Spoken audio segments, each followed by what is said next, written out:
Hello good morning all of you. स्वागत है आप सभी लोगों का फोकस कॉन्सेप्ट्स में। आज फिर से हम एक पेपर सॉल्व करने जा रहे हैं पीजीटी 2021 का, और ये पेपर रहेगा आपका इंग्लिश फीमेल। 30 जून 2021 की ये शिफ्ट है जिसकी टाइमिंग थी 9 से 12। बाकी एक कंप्लीट पीडीएफ आपको जो नज़र आ रही है इसका लिंक आपको डिस्क्रिप्शन बॉक्स में मिल रहा है, वहाँ से आप इसको डाउनलोड कर सकते हो। और हमेशा की तरह हम जो सॉल्व करेंगे ना, देखो वो पार्ट रहेगा मैथ्स। तो कौन से आज के 20 क्वेश्चन है मैथ्स के, एक एक करके उनको बड़े ध्यान से आपको समझना है। देखो यहाँ से पहला क्वेश्चन स्टार्ट हो रहा है। एक आपको बार ग्राफ दिखा रखा है और बता रखा है कि किस ईयर में कितने बॉक्सेस बेचे गए, और पूछा गया है देखो आपसे कि जो एवरेज सेल रही 2019 से 2021 तक, यानी कि इतना, तो ये कितना परसेंट ज़्यादा है एवरेज सेल से 2014 से 2016 तक की, मतलब इस एवरेज से। तो सबसे पहले देखो आप ये वाला एवरेज निकाल लो, और एवरेज निकालने के लिए जैसे कि आप समझते हो तीनों नंबर्स को जोड़कर डिवाइड बाय 3 करना है। तो जब आप इनको जोड़ोगे तो 700 और 800 1500, और 1500 में 50 और जोड़ लो 1600, 1600 और 800 2400। अब 2400 सम है 3 का, 3 से आप डिवाइड कर दो तो एवरेज आपको मिल गया 800। उसी तरीके से जब आप इन तीनों का एवरेज निकालोगे तो 600 600 1200 600 1800, ऊपर का जोड़ा 85 यानी 1885, और 25 जोड़ा 1910 और 10 यानी 1920। तो 1920 डिवाइडेड बाय 3 यानी 3 गुना 6 18, 4 और 0। तो ये वाला एवरेज मिला आपको 640। तो बस हमसे पूछा है कि ये जो 800 है कितना परसेंट ज़्यादा है 640 से। आप समझ पा रहे हो कि ये 160 ज़्यादा है 640 से, और परसेंट के लिए 100। जब इसको आप कैलकुलेट करोगे तो 16 एक कम 16 और 16 चौक 64, और 4 से नंबर कटेगा 25 बारी। तो आंसर हमारे क्वेश्चन का रहेगा 25%। इसके बाद देखो क्वेश्चन नंबर 2 आपको नज़र आ रहा है। कहता है कि भाई एक गाड़ी जिसको हमने ख़रीदा, मतलब जिसका कॉस्ट प्राइस है 2.2 मिलियन, 2 लाख रुपए हमने रिपेयरिंग पर लगाए और बेचा हमने इसको 3 मिलियन में है, तो आपको प्रॉफिट परसेंट बताना है। अब देखो आप फ़िलहाल भी यूट्यूब पर हो, 1 मिलियन का मतलब आप समझते हो, इसका मतलब होता है कि 10 लाख। 2.2 मिलियन का मतलब होगा 22 लाख, मतलब 22 लाख रुपए में ये गाड़ी हमें पड़ी थी। फिर 2 लाख रुपए हमने इसको ठीक कराने में भी लगाया, तो सीपी जो हमें पड़ा, मतलब ये गाड़ी जो हमें टोटल पड़ी वो 24 लाख की पड़ी। अच्छा, बेचा कितने में हमने इसको, तो बेचा हमने इसको 3 मिलियन में यानी 30 लाख में। 6 लाख का प्रॉफिट हो रहा है, या फिर 6 आप कह सकते हो। प्रॉफिट परसेंट आपको निकालना है, तो अपॉन सीपी इंटू 100। तो इसको जब आप कैलकुलेट करोगे तो फिर से आपको सेम आंसर मिल रहा है 25%। इसके बाद चलते हैं, देखो क्वेश्चन नंबर 3। यहाँ पर आपको एक फ्रीक्वेंसी दिखा रखी है, एक लाइन चार्ट दिखा रखा है, और आपको बता रखा है किस ईयर में साइंटिस्ट का कितना परसेंट सक्सेस रेट था। अच्छा, सक्सेस रेट तो आपको दिखा रखा है। अगर मान लो मैं आपसे फेलर रेट पूछूं, जैसे मान लो मैं 2013 में आपसे फेलर रेट पूछूं, तो आप 100 में से ना सक्सेस रेट हटा देना, मतलब 68 को हटा देना। तो आप बोलोगे कि 32 फेलर रेट था साइंटिस्ट का 2013 में। अब क्या क्वेश्चन हमसे पूछा जा रहा है, देखो कहता है कि भाई 2015, 16 और 17 में जो फेलर रेट था साइंटिस्ट का उसका एवरेज निकालो। तो देखो 2015 सक्सेस रेट 71 है, 100 में से आप 71 घटाओगे तो फेलर रेट 29 हुआ। 2016 में सक्सेस रेट 58 है, 100 में से आप घटाओगे तो फेलर रेट 42 होगा। और उसी तरीके से 2017 में जो फेलर रेट रहेगा 100 माइनस 57 यानी कि 43। बस इन तीनों का आपको एवरेज निकालना है, मतलब आप इन तीनों को जोड़ोगे और 3 से डिवाइड करोगे। तो तीनों को जोड़ने से देखो 20 और 40 60 और 40 100, 109 और 2 111 और 3 114 बन रहे हैं। और जब 3 से हम इसको डिवाइड करेंगे तो 3 3 9 और 8, 38% एवरेज होगा फेलर रेट्स का। इसके बाद देखो क्वेश्चन नंबर 4 आपको नज़र आ रहा है, एलसीएम एचसीएफ से क्वेश्चन है। कहता है कि भाई दो नंबर्स का एचसीएफ तो है 16, और इन्हीं दोनों नंबर्स का एलसीएम है 32। दोनों नंबर्स का अंतर भी आपको दे रखा है 16 है, और पूछा है कि उन नंबर्स के व्युत्क्रमों का, रेसिप्रोकल्स का पॉजिटिव डिफरेंस क्या होगा। तो देखो पहले भी मतलब 2018 में जो पीजीटी के पेपर्स थे, तो लगभग हर पेपर में एलसीएम एचसीएफ का ऐसा क्वेश्चन आपको मिलता था। करना क्या होता था कि HCF का काम होता है सिर्फ नंबर्स को बनाना। तो एक नंबर आप 16A और एक नंबर आप 16B मान लो। ए और बी आपको ध्यान होगा को प्राइम नंबर होते थे, यानी को प्राइम यानी कि सहभाज्य। सहभाज्य को प्राइम का मतलब होता है ऐसे नंबर जो एक दूसरे को ना काट पाए। अब HCF का काम ख़त्म हो गया, नंबर बनाने का काम था उसका सिर्फ। LCM देखो 32 है। अब आप इन्हीं नंबर्स का LCM लो। तो LCM कैसे लेना है कि जो नंबर होता है कॉमन उसको तो एक बार ही लिखते हैं, और इनटू में अदर नंबर, मतलब 16A भी होगा LCM, जबकि वो दे 32 रखा है। तो यहाँ से आपको AB की वैल्यू मिल जा रही है 32/16 यानी कि 2। इसके अलावा देखो आपको अंतर दे रखा है, जब आप इन्हीं नंबर्स का अंतर करोगे तो आप 16 को कॉमन लिख सकते हो। मतलब अंतर को देखो हम ऐसे लिख सकते हैं जनरल फॉर्म में, और ये दे हमें 16 रखा है। तो 16 से 16 यहाँ कैंसिल आउट होगा और A माइनस B आपको 1 मिल जा रहा है। अब आप ऐसे दो नंबर सोचो जिनको मल्टीप्लाई करें तो 2 मिले और उन्हीं का अंतर 1 हो। तो आप समझ रहे हो ऐसे नंबर्स 2 और 1 है। तो देखो नंबर्स हमें मिल चुके हैं। एक नंबर 16 गुना 2 यानी कि 32, और दूसरा नंबर हमें मिल रहा है 16 गुना 1 यानी कि 16। अब इनके देखो व्युत्क्रम करने हैं यानी रेसिप्रोकल, तो इसका 1/32 होगा और इसका रेसिप्रोकल 1/16 होगा। और दोनों का अंतर आपको निकालना है, पॉजिटिव अंतर निकालना है। पॉजिटिव अंतर निकालने के लिए बड़े में से छोटा नंबर माइनस कर दो। अच्छा, इनमें से ना बड़ा देखो ये वाला नंबर होगा, तो आप 1/16 में से 1/32 घटा दो। तो LCM देखो आपको नज़र आ रहा है, वैसे भी ऊपर दे रखा है 32 ही होगा, और इसको 32 बनाने के लिए 2 से मल्टीप्लाई करना है, 2 माइनस 1 यानी 1।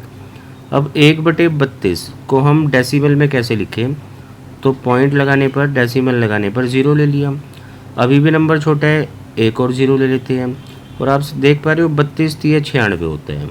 तो मतलब एक ऐसा ऑप्शन आंसर होगा जो इस फॉर्म में स्टार्ट हो रहा है, और सिर्फ एक ही ऑप्शन आपको ऐसा देखने को मिल रहा है, यही इसका आंसर है। इसके बाद देखो क्वेश्चन नंबर 5 आपको नज़र आ रहा है।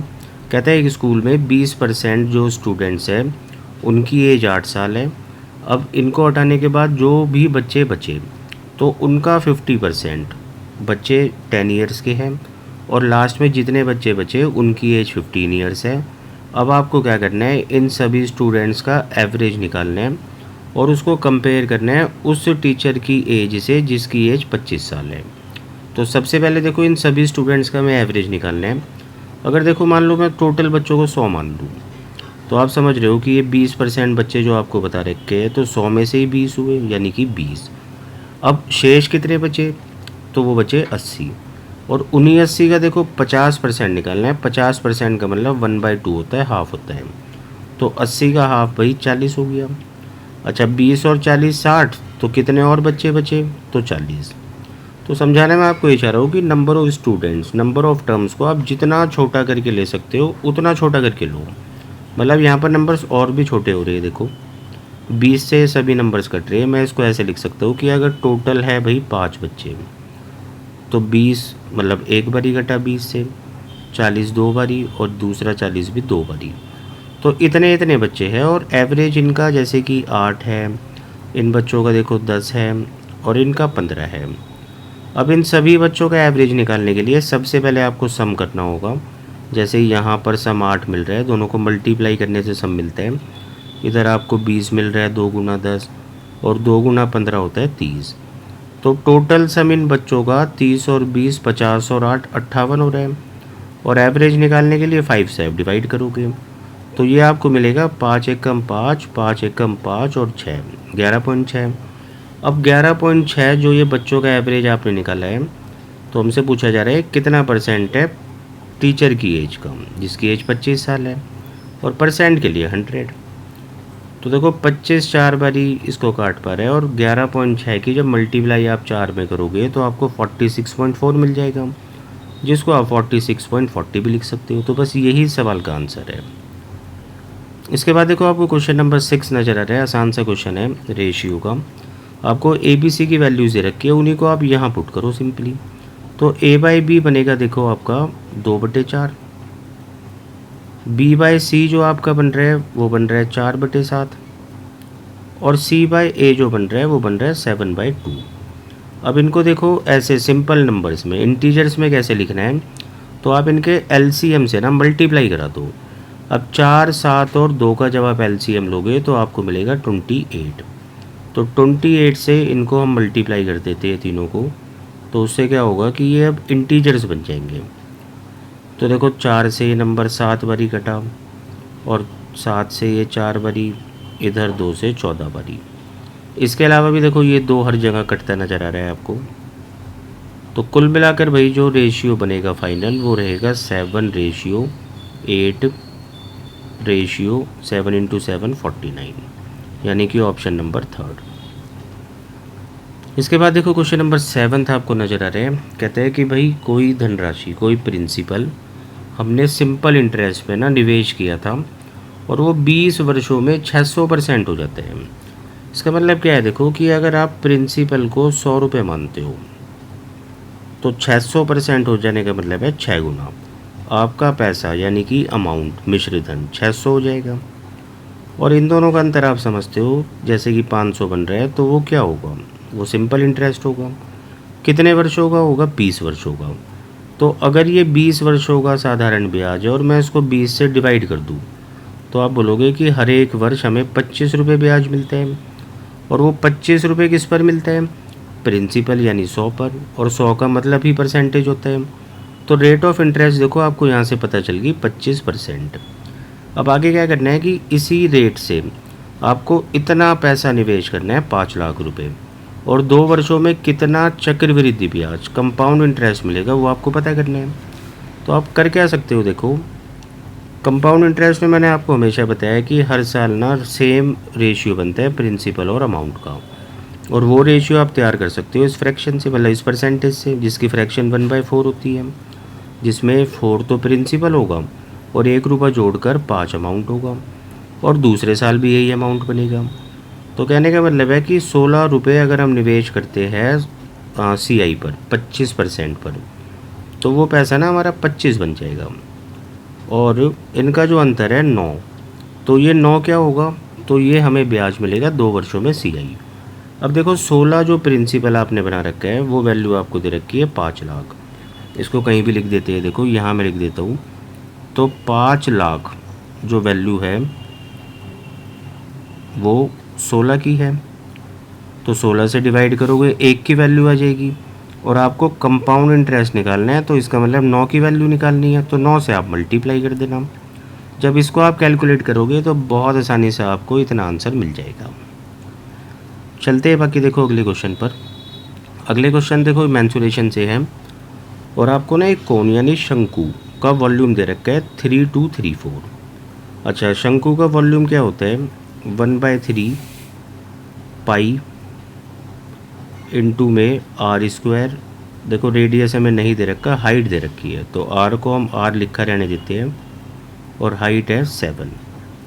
और ये क्योंकि वॉल्यूम को बताता है तो वॉल्यूम आपको दे रखा है 3234, और सिंपली आपको रेडियस कैलकुलेट करना है। तो आप इसको देखो सॉल्व करो, 7 से 7 आपको कटता नज़र आ रहा है, 22 से भी देखो ये नंबर कट ही जाएगा, 22 से कम 22 बचा 10, और अगला नंबर 3 है, तो 22 गुना 4 होता है 88, बचेगा 15, और अगला नंबर 4 है, और 154 आता है 7 टाइम्स में। तो आपको r² जो मिल रहा है ना वो मिल रहा है देखो 147 इंटू में 3, या फिर हम इसी स्क्वायर को यहाँ से हटा के यहाँ अंडर रूट ले सकते हैं। अब 147 का मतलब जैसे कि आप समझते हो 49 इंटू 3 होता है, तो इस रूट के अंदर एक तो आपको 49 मिल रहा है जिसका अंडर रूट 7 होता है, और 3 गुना 3 9 मिल रहा है जिसका अंडर रूट 3 होता है। तो रेडियस जो होगी ना 7 गुना 3 21 सेंटीमीटर होगी। इसके बाद चलते हैं देखो क्वेश्चन नंबर 9 पर। देखो इस क्वेश्चन में क्या कहते हैं कि भाई एक बॉलर ने जो रन दिए हैं ना अपनी आखिरी की 4 इनिंग्स में, वो इतने रन दिए हैं, 52 हुआ, 24 हुआ, 38 और 66। और कहता है कि अब अगली इनिंग में वो कितने रन दे सकता है ताकि इस इनिंग के बाद जो उसका एवरेज रहे वो 40 और 45 के बीच में रहे। आपको देखो समझना है, 40 भी ना रहे ना 45 रहे, इनके बीच में रहे। अब देखो 40 और 45 एवरेज का मतलब क्या है, एवरेज की मल्टीप्लाई अगर हम नंबर ऑफ़ टर्म्स में करते हैं, नंबर ऑफ़ इनिंग्स में करते हैं, तो आपको टोटल रन्स पता चल जाएंगे। जैसे कि नेक्स्ट इनिंग खेलने के बाद टोटल इनिंग्स 5 हो जाएगी, तो आप 40 को भी 5 से मल्टीप्लाई करो और 45 को भी, तो 40 गुना 5 होता है 200 और 45 गुना 5 होता है 225। तो कहने का मतलब क्या है कि अगले मैच को खेलने के बाद इस बॉलर ने जो टोटल रन दिए होंगे वो 200 से तो ज़्यादा दिए होंगे और 225 से कम दिए होंगे, यानी इनके बीच में दिए होंगे। अच्छा, 4 इनिंग्स का देखो कितने रन दिए वो आपके सामने। आप सबसे पहले इनको जोड़ो। जब आप इनको जोड़ोगे कि 50 और 20 70 और 30 100 और 60 160, अब 160 में 6 जोड़ोगे 166 और 8 174 और 4 178 और 2 180। तो 4 मैचेस में उसने 180 रन ऑलरेडी दे रखे हैं। अब मैंने जैसे कि आपको बताया कि भाई 200 से ज़्यादा होना चाहिए, तो इसका मतलब है नेक्स्ट मैच में जिसको हम x कह रहे हैं, तो x 20 से तो बड़ा होना चाहिए, जो x है वो 20 से तो बड़ा होना चाहिए और 225 तक रहना चाहिए, मतलब 225 भी ना रहे, उससे कम रहे। तो 180 225 से ना देखो 45 कम है, तो इसका मतलब है कि इस मैच में 45 से कम ही कम रन देने हैं। तो 20 से ज़्यादा और 45 से कम, यानी कि आंसर होगा ऑप्शन नंबर 3। इसके बाद चलते देखो क्वेश्चन नंबर 10 पे, मिक्सचर का क्वेश्चन है। कहता है कि ये एक मिक्सचर है 280 लीटर का, जिसमें एक तो मिल्क है और दूसरा वाटर है और ये 4:3 में है। अब आपको क्या करना है, कुछ इस तरीके से यहाँ पर पानी मिलाना है ताकि ये रेशियो 1:2 हो जाए। क्या मिलाना है? पानी। तो अगर आप पानी मिलाओगे ना, देखो वो तो बढ़ता नज़र आना चाहिए, लेकिन मिल्क को सेम होना होगा दोनों जगह। तो मिल्क ऊपर और नीचे सेम बनाने के लिए आप समझ रहे हो, नीचे वाले नंबर को 4 से मल्टीप्लाई कर दो और 4 से मल्टीप्लाई करके ये 8 बन जाएगा। तो 3 से 8 यानी कि पानी हमें 5 यूनिट मिलाना है। अब इस 5 यूनिट की वैल्यू कैसे निकालनी है वो भी आपको समझना है। देखो, शुरुआती मिक्सचर जो कि आपको 7 यूनिट नज़र आ रहे हैं, तो इस 7 यूनिट की वैल्यू देखो आपको दे रखी है 280। 7 यूनिट की वैल्यू आपको 280 दे रखी है। तो बस आपको अभी 5 यूनिट निकालना है। तो कैसे निकालना है? देखो, 280 बटे 7, यहाँ से 1 यूनिट पता चल रही है, इनटू में 5, तो 7 इसको 40 बारी में काट रहे हैं और 40 गुना 5 आप समझ रहे हो 200 लीटर पानी आपको मिलाना होगा।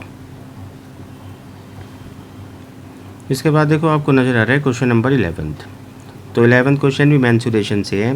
कहता है कि जो एरिया ऑफ रेक्टेंगल है वो तो है 20 सेंटीमीटर स्क्वायर, और जो रेक्टेंगल आप समझते हो, देखो रेक्टेंगल में ये आपकी लेंथ होती है और ये ब्रेड्थ होती है। तो कह रहा है कि इनमें से एक साइड दूसरी साइड से 25% ज़्यादा है। 25% की फ्रैक्शन 1/4 होती है। अगर इनमें से एक साइड आप 4 मानोगे तो दूसरी साइड 1 ज़्यादा होगी, यानी 5 होगी। तो हम मान लेते हैं कि लंबाई को 5 और चौड़ाई को 4। और सबसे अच्छी बात यह है कि लंबाई गुना चौड़ाई से जैसे कि एरिया बनता है, तो देखो एरिया 20 बन रहा है और आपको दे भी 20 ही रखा है। तो इसका मतलब है कि अब ये रेशियो नहीं है बल्कि ये रियल साइड से, लंबाई 5 और चौड़ाई 4। अब क्या कहते हैं कि हमने इस रेक्टेंगल के चारों कोनों से 1.5 सेंटीमीटर के ना देखो 4 स्क्वायर्स को हटा लिया। इस तरीके से 4 स्क्वायर्स को हमने इसमें से निकाल लिया, और 4 स्क्वायर्स को निकालने के बाद जो रिमेनिंग एरिया बच रहा है ना, ये हमसे पूछा है। तो करना क्या होगा, देखो इस रेक्टेंगल के एरिया में से इन 4 स्क्वायर्स का एरिया माइनस कर दो आप। अब 4 स्क्वायर्स का एरिया जो होगा, देखो 4 इंटू में हर एक का तो बराबर होगा, तो एक का मैं आपको निकाल के दिखा देता हूँ। एरिया ऑफ स्क्वायर आप समझते हो साइड स्क्वायर। अब साइड 1.5 है जिसको हम 3/2 लिख सकते हैं, तो 3/2 का स्क्वायर, यानी कि ऐसे लिखोगे आप। 4 से 4 कैंसिल आउट हो गया, तो 20 में से 9 आप हटा लो, तो यानी कि 11 इसका एरिया है, मतलब इस पोर्शन का एरिया 11 है। अब ये आपको परसेंटेज में निकालना है, तो ये 11 एरिया कितने में से बचा भाई? टोटल 20 में से, और परसेंट के लिए 100 कैलकुलेट आप करोगे तो आपको मिलेगा 55%। बस इतना सा इसका आंसर है। इसके बाद देखो क्वेश्चन नंबर 12 आपको नज़र आ रहा है, फिर से मेंसुरेशन का आप कह सकते हो, परसेंटेज के साथ है। कहते हैं कि क्यूबॉइड का वॉल्यूम यानी कि घनाभ का आयतन कितने प्रतिशत से बदलेगा अगर उसकी लंबाई, चौड़ाई और ऊंचाई हम तीनों को 100% से बढ़ा दें ना, सॉरी, लंबाई और चौड़ाई को तो बढ़ाए 100% से, जबकि ऊंचाई को घटाए 70% से। अब देखो, आप समझते हो कि जो वॉल्यूम होता है ना क्यूबॉइड का, वो LBH होता है, और LBH तीनों की तीनों यहाँ पर चेंज हो रही है। लंबाई को हम क्या कर रहे हैं और चौड़ाई को क्या कर रहे हैं, देखो 100% से बढ़ा रहे हैं हम। 100% की फ्रैक्शन 100/100 या फिर 1/1, कि अगर पहले लंबाई 1 थी तो 1 से बढ़ाकर 2 हो गई, और उसी तरीके से चौड़ाई भी 1 से 2 हो गई। जबकि जो ऊंचाई है ना, देखो वो 70%, जिसकी फ्रैक्शन होती है 7/10। तो मतलब अगर पहले ऊंचाई 10 थी तो अभी 7 से हमने कम कर दी तो वो 3 रहेगी। और वॉल्यूम होता है LBH, तो देखो LBH यहाँ पर बन रहा है 10 और यहाँ LBH बन रहा है आपका 12। तो आप देख पा रहे हो कि वॉल्यूम पहले से 2 यूनिट बढ़ गया, और 2 यूनिट बढ़ा पहले पर यानी 10 पर, परसेंट के लिए 100। तो कैलकुलेट करने पे आपको 20% मिलेगा। यही इस सवाल का आंसर है। इसके बाद देखो क्वेश्चन नंबर 13 आपको नज़र आ रहा है, और इस 13 क्वेश्चन में कहता है कि दो गाड़ियाँ एक दूसरे की ओर चलना शुरू करती है, और एक दूसरे से ना वो 45 किलोमीटर की दूरी पर है। पहली गाड़ी की स्पीड देखो 40 मीटर पर सेकंड है, और दूसरी गाड़ी की स्पीड है 50 मीटर पर सेकंड। तो हमसे पूछा कितने सेकंड बाद ये दोनों कार एक दूसरे को मिलेगी। अब आप समझते हो कि जब दो ऑब्जेक्ट भाई एक दूसरे के आमने सामने होते हैं तो उनकी स्पीड्स ऐड हो जाती है। ये जो बीच का डिस्टेंस है, आप इसको 45 किलोमीटर या फिर मीटर में कन्वर्ट करना चाहते हो तो 45,000 मीटर हो गया।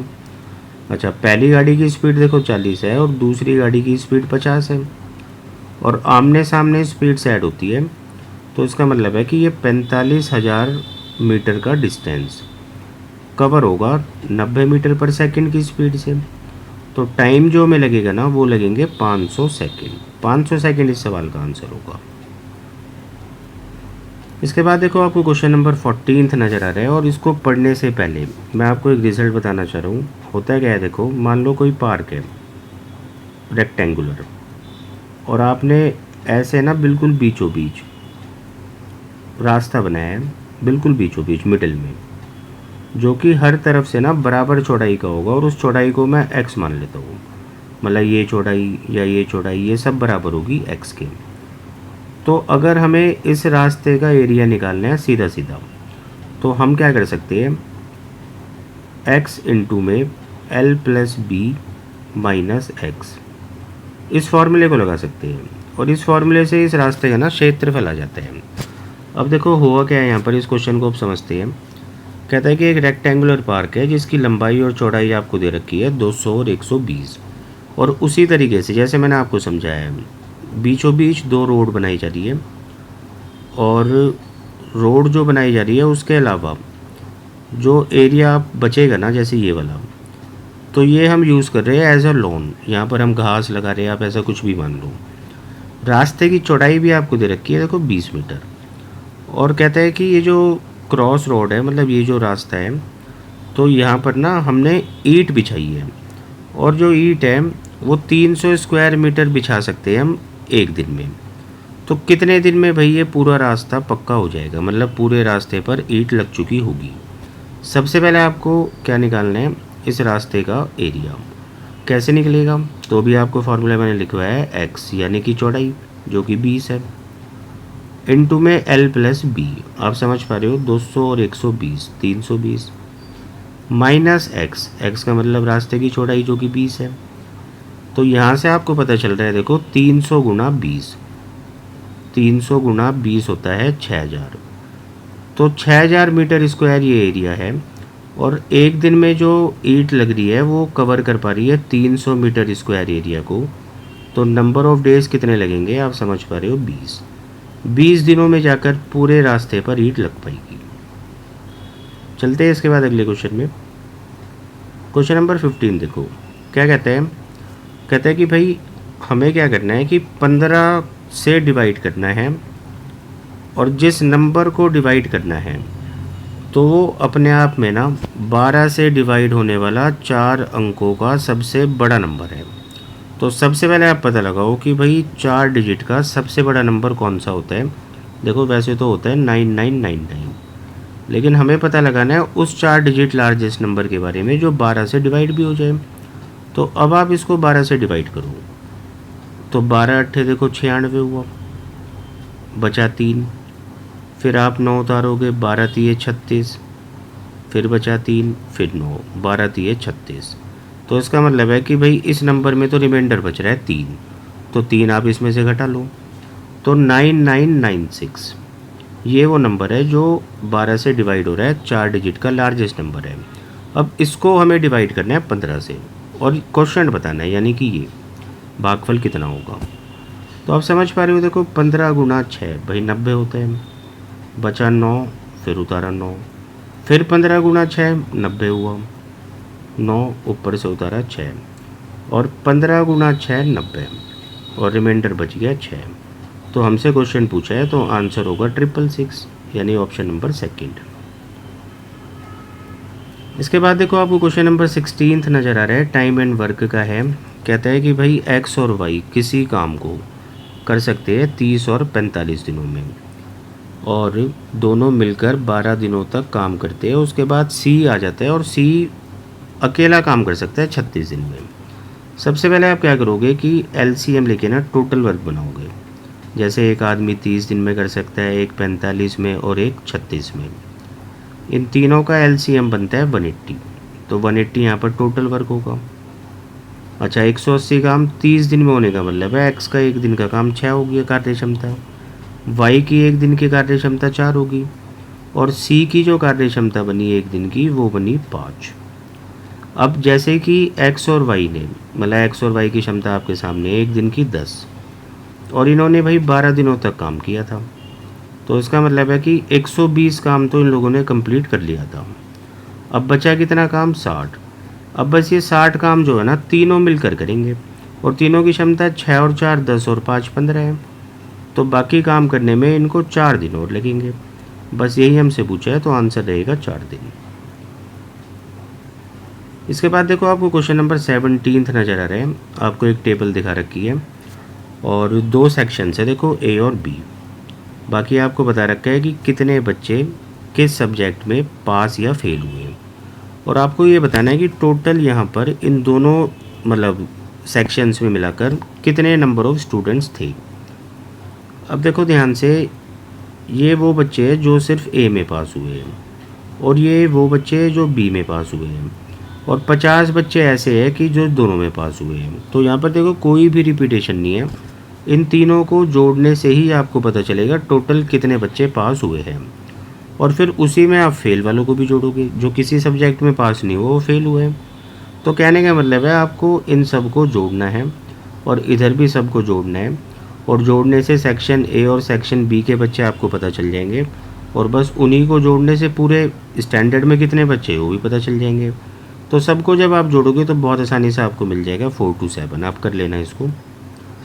इसके बाद क्वेश्चन नंबर 18 पे आ जाते हैं। देखो कहता है कि 60,000 रुपये की कोई राशि इतने रुपए हो जाती है, और बड़े ध्यान से देखना है, कंपाउंडेड हाफ ईयरली, मतलब छमाही दर पर।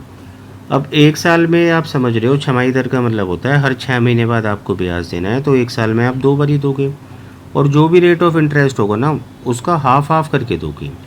तो जो भी यहाँ पर मैं रेट कैलकुलेट करूँगा तो आप ध्यान से समझ लेना वो 6 महीने की होगी, जबकि अगर हमसे कभी भी रेट ऑफ इंटरेस्ट पूछा जा रहा है तो आपको एक साल का बताना है, यानी उसको डबल करके बताना है। अब देखो कैसे निकालना होगा रेट ऑफ इंटरेस्ट। जैसे कि प्रिंसिपल आपको दे रखा है भाई 60,000, और अमाउंट आपको दे रखा है 67416। जब भी प्रिंसिपल अमाउंट आपके पास होंगे आप उनको छोटे से छोटा करो, और जैसे कि मैंने आपको बताया कि यहाँ पर हमने टोटल 2 बारी ब्याज दिया है, 2 बारी का मतलब पावर 2। तो छोटा करने के बाद ना आपको दोनों नंबर्स किसी नंबर की पावर 2 नज़र आएगी।